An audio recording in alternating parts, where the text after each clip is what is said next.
everyone, I'm Ari here with Rachel and we're your hosts for the Merry Writer podcast. This week we're on episode 213 and we're asking how long does it take to write a book? Before we dive into the topic, don't forget to subscribe to the podcast wherever you're listening if you haven't already, and if you enjoy the show, please share it with friends and feel free to write a review. Okay, so technically the answer would be pretty obvious. It takes as long as it takes. Don't let anyone tell you there is a specific time frame to write a book in. Even if they say, well, a sci-fi should take this long or a romance should take that long, it's crap. In the end, some writers are fast writers, some are slow writers, some genres and stories actually need a lot of research and world building if you're talking about fantasy, sci-fi, historical fiction. Some don't. Some books are epic tomes like Lord of the Rings and some aren't. There are lots of reasons why books take as long as they take, from the stories themselves to the type of writers we are, or just to the stuff that's going on in our lives. I'm just going to go through a few little examples to give you an idea, because I do see a lot on the internet going on about how long a book should take. A Christmas Carol took Charles Dickens 6 weeks to write.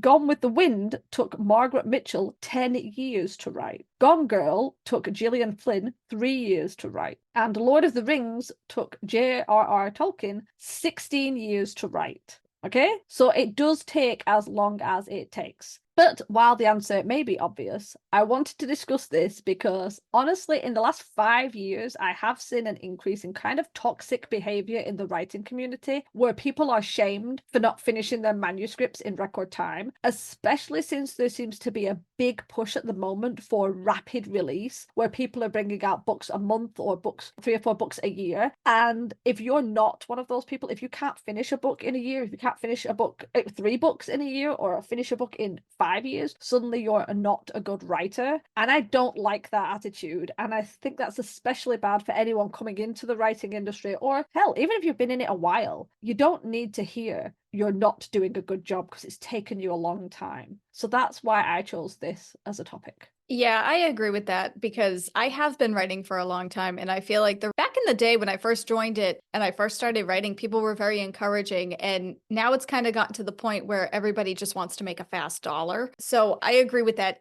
Your book is going to take you as long as it takes you. And there is absolutely nothing wrong with that. To be brutally honest, hearing that J.R.R. Tolkien took 16 years to write The Lord of the Rings, and granted, I know that's a chunk of a novel, but that makes me feel so good because at the time of recording this, I think I'm on year 13 for my mystery novel. And I thought I was almost done with that. And then I realized I did my math wrong for the timeline. So it's brought me even farther back than I thought rather than me getting ahead. So it's actually kind of refreshing to hear. We're not going to look at Charles Dickens. Don't worry about Charles Dickens. We'll look at J.R.R. Tolkien. It's actually really refreshing to hear that it took him that long to get through The Lord of the Rings. And it's, as Ari said, it all depends on what's going on in your life and just however long the book takes you. Because sometimes you can be really into an idea when you first start it. You breeze through the first few chapters or scenes or however you write within like a week. And then you come to a standstill. You come to that sagging middle. And this can happen whether you outline or not. It doesn't really matter. Some days you just don't feel like writing, so you don't. Other days, something happens in life that you got to skip writing, even though you really want to write. Other days, your internet goes out. I mean, you don't really need the internet to write, but research, just saying, anything can happen. And you can set self-made deadlines. I mean, those deadlines can help, but still life can get in the way. And just take your time. Enjoy the process is what I'm trying to say in this long-winded way. Enjoy the process. No, but that is it exactly. We don't know what every other writer is going through unless they're literally on social media telling us constantly. In which case, they have enough time. These people are like, oh my gosh, I'm so busy. It's like, you're on Instagram a lot to say you're so busy. But no, you don't know what's going on in people's lives. And in your life, it's like, are you a carer? Are you a parent? Do you have a busy job? Do you have a busy life? And even if you're not a parent and you're not a carer and you don't have children and you don't have a busy job, life and regular struggles still happen. People still have chores and requirements, and people have other hobbies. We all love to do writing, but that doesn't mean we only want to do writing. So sometimes you have to split it between other hobbies. How detailed is your story? How fast do you type? If you're a slow writer, you can have the best outline in the world, but if you're a slow typer, it's going to take you longer than someone who pantses but types fast. Do you find it easy to stick to deadlines? I have been awful with deadlines up until very, very recently, especially self-made deadlines. I just never bother. like Rachel said, it's like you could be churning through chapters because it's really clear, and then you hit a point. How easy does the story come to you? How easy does writing come to you? You could have the best ideas in the world, but actually writing them could be difficult. And that's not a bad thing. Everyone is different in their own way. I know people who struggle with the actual world building. So while they're really good at the dialogue and the regular prose, taking the effort to build the world, to give the book some flavor and some color and that kind of detail slows their book down, because they have to leave that out, write the book, and then go back in and sort of, not the right word, but wedge it in. And I think that's probably harder. And not everyone has the motivation. And let's be honest, we're writers. I guarantee most of us have mental health issues. So we have to have time to deal with that. We have bad days. There are days when I will come and think, I have no interest in doing any of this. I might just burn my computer because I hate it. As of recording this, it's coming out in April, but as of recording this, I just finished the first draft of my story, The Blessed. I was given a deadline by my partner. It's the only reason I stuck to it, because he gave me the deadline and put a threat on it. So apparently that works. And what has happened is, as I was writing, I kept hitting bad days, because it happens. I suffer from SAD syndrome, and obviously the weather's not helping me at the moment. And I kept hitting these points where I was just like, I hate it. I hate everything about it. I don't like any of it. Now, normally that would just grind me to a halt and would send me away, and I would turn to a different project, or I would stop writing. But because that deadline was over my head, I just kept reminding myself, it's the first draft. It's meant to be terrible. It can be fixed. It's meant to be awful. And literally the last like 3 chapters, I'm just like, oh my God, this is awful. Who is going to want to read this? Because I couldn't stop myself seeing it as if it was going to go out as a first draft. And it's like, of course it's not. But my habit is to panic and pull away from it when I hate it. And I hate my stories a lot when I'm having a bad mental health day. And it's why we say, don't delete anything when you're having a bad mental health day. Don't edit anything when you're having a bad mental health day, because it always looks worse. Come back to it another day. Keep writing, but don't take anything away until you're having a better mental health day. So yeah, that's my point. No, mental health can really screw you over when it comes to writing. And so can the internet and social media. And I mean, if any of you follow me on Instagram, you'll notice that I'm active for a week or 2, and then I disappear for 6 months. And then I magically come back for 3 weeks, and then I disappear for 8 months. Yeah, there's really no explanation there. That's just the way that things are with my mind. And I totally get it. There are some days, yeah, you just, as Ari said, I don't want to burn my computer because that's expensive, but burn my manuscripts. Yeah, sure. There are definitely days where I just want to delete it all because I'm like, what am I doing this for? Why do I want to do this? And you really second guess yourself a lot, but you just got to power through. What the hell are we talking about? What was my, I had a segue and then I forgot it. Oh, you just got to power through. I feel like this is something that can help or hinder you, is working on multiple books at one time, because there are times where you feel like you're not motivated at all to write whatever you're currently writing. So you can start writing something else because you're still being creative and you're still working towards your publishing goals, but you're working on something else. And that can really put you behind in publishing, because if you're working on one novel and you want to publish it by the end of the year, and then you just need to switch gears for a little bit and work on something else, well, obviously you're not going to publish that first book by the end of the year because you're not actively working on it. And that's okay. There's absolutely nothing wrong with that. I know we've talked about juggling multiple projects in other episodes, and I do it. I believe Ari does it. And I mean, it's hard not to. Yeah, it can kind of put a pause on certain things, but you do what you got to do. You got to do whatever your brain wants you to do at the moment. Otherwise, you're just going to add to those mental health issues. That is a perfect point, because it segues into where I'm going, which is, wait a minute, I've just lost it. If you're writing a book and it's taking a certain length of time and you want it to be quicker, the best way to do that is find what works for you. Everyone is different. You hear all the time, it's like, write every day, write at 5 a.m. The idea of getting up at 5 a.m. to write, I love writing, but I don't want to get up at 5 a.m. to do anything I like. Seriously, just nothing. But if deadlines work for you, use them. If you're not sure, try them. And if they don't, let them go. If writing every day works for you, try it. And if it works, brilliant. If switching projects works, Rachel has mentioned that. And yes, I am a project bouncer. I have executive dysfunction regarding staying to one thing. It doesn't help me. I need to bounce. And I do. I have lots of things going at the same time. And the only way I've managed to keep myself from not doing anything, because you kind of circle yourself and end up using it as a procrastination tool, because it can. You have to figure out your weaknesses. The only way I've managed to do that is to create very, very detailed, very from last week's podcast, is to create very detailed to-do lists specifically for those projects, so you know what you need to do next to move that project forward. If you don't have clear to-do lists and goals for each project, you can bounce between them and not get anywhere.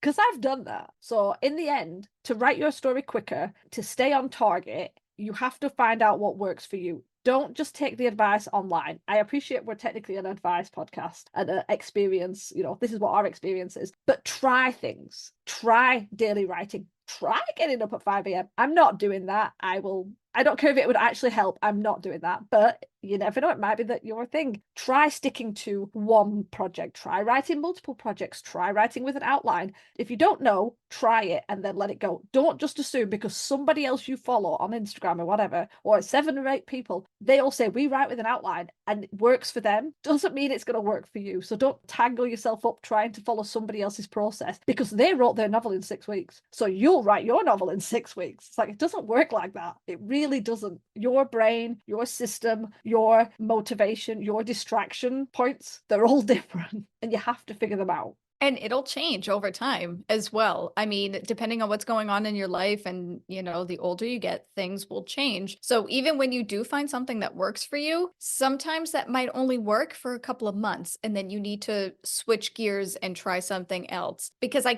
am a 5 a.m. writer, because if I don't write first thing in the morning, then by the afternoon, I'm a morning person. By the afternoon, my brain is mush. So I don't want to write. But on the other hand, there are some days, whether I write in the morning or not, sometimes in the afternoon, I get this itch to write. So if I'm home and if I have access to my computer, I'll get some writing done in the afternoon. So technically, I'm going out of my routine. I'm going out of my habit a bit, but it works. You just do what you got to do. And also you can utilize different writing challenges, like take NaNoWriMo, for example. The whole point is to write a first draft in 30 days. And the point is to just tell yourself the story and get the bare bones of the story down. It's supposed to be messy. It's not supposed to be perfect. That's something that works for me. I can easily churn out a first draft in 30 days. And then the editing happens, and that's going to take me another 20 years, but I digress. Whereas for many people, churning out 50,000 words in 30 days just doesn't work for them. And that's okay. It's fine. You got to find what works for you, as Ari said. Play around with different methods and figure out what works for your book, because it'll change for each book, and also what works for your brain. I never managed NaNoWriMo. It just doesn't work for me, because you really do need to write either every day or every few days very quickly. Otherwise, you end up with like a huge word count to do, and it can be overwhelming. So it never worked for me. I did like the 85K 90 challenge, which is 85K over 90 days. It just gives me a little bit more flexibility. But some of the points that I just want to quickly mention is, don't wait for large chunks of time. We're so used to doing that. It's like, if you've got an extra half an hour or 15 minutes, yes, you might not be able to write much, but you can pull your phone out, and if you're a waiting room or something, and you can make brainstorming notes. You can think over some of the questions or ideas. I actually like writing in the morning. I don't often get it because that's my highest energy time, and unfortunately I have other things that need to be done, otherwise they will never get done. So I have to do them in the mornings, and sometimes it means that by the end of the day I'm so tired I can't write. However, I usually, on days like that, I will usually take a notepad downstairs, put on the TV, and I will use that time for brainstorming, for fixing questions, for creating more detailed descriptions of things. That way, when I do get back to writing, I have notes. It's too easy to go, oh well, I need 5 hours of writing, or I was going to write in the afternoon, but then something came up and I didn't have time. It's like, okay, that's true. I'm not saying it isn't, but every now and then you'll find you've got pockets of time. You could still do something in them. It doesn't have to be like 3 hours. Have you got an hour? Have you got half an hour? 15 minutes? Keep some questions that you have about your novel on your phone so you can be thinking about them rather than scrolling. Yeah. They're trying to keep you away from scrolling. And the other thing is, find what inspires you and remove what demotivates you. I have tried to stop scrolling on Instagram because I don't find it inspiring. It makes me depressed. I mean, social media is very depressing anyway. Even just constantly seeing other people doing so much better, or how quickly everyone's writing their stuff. It is hard to compare your life against other people's, even though you don't know what they're doing. And even though that social media is mostly fake, so much of it is not real. It's very curated. But it doesn't mean it doesn't get in there and kind of make you think they're going, oh gosh, they're on their book, they've sorted their third book. I'm still on book one and it's driving me crazy. So if getting demotivated puts you in a funk so you struggle to write, then find out what that is and stop doing it. Put a block on social media, put a block on this, whatever. If you find that watching a movie that's based in your genre is inspiring, then do that. And just find what works. By the way, I'm not saying just go watch movies all day. It's like, no, you will need to write, but if they help, then use that and it might help you move forward with the novel. No, I absolutely agree with all of that, especially since like when I pick up the kids from school every day, I get to the school like 30 to 20 minutes early. So during that time, I will take out my phone or I have a little notebook in my backpack and I will do some brainstorming or I will do some planning for my next week and what goals I want to accomplish for my book. And I will take that time, especially since it's quiet. It's like the easiest me time you could ever get. So yeah, find those little moments throughout your day. And it might be different from day to day, but find those little moments and utilize them whenever you can. But also don't burn yourself out. There are days where if you find a little pocket of time that you can get some writing, but if you're just not feeling it, then don't do it. Just take it one day at a time. I agree. Okay, I have nothing else to add, so I'm just going to wrap this episode up. So in that case, we will turn it over to you guys. How long does it generally take you to complete your manuscript? And yes, I appreciate that's a very nebulous. It's a very nebulous question because obviously one day you could be writing a very big fantasy and the next day you could be writing a very short contemporary romance. So, but yeah, just, you know what I mean? Just answer the question. Let me know your answers in the comments so we can chat about it. Remember, we release new episodes every Wednesday. Next week, we're discussing how to write middle grade characters with a special guest. To ensure you don't miss it, hit the subscribe button on your way out. As always, thanks for listening to the Mary Writer Podcast, and we'll see you next week. This podcast is brought to you by Excessive Caffeine. We drink a lot. The music titled Inspired is by Kevin MacLeod, licensed under Creative Commons 4.0.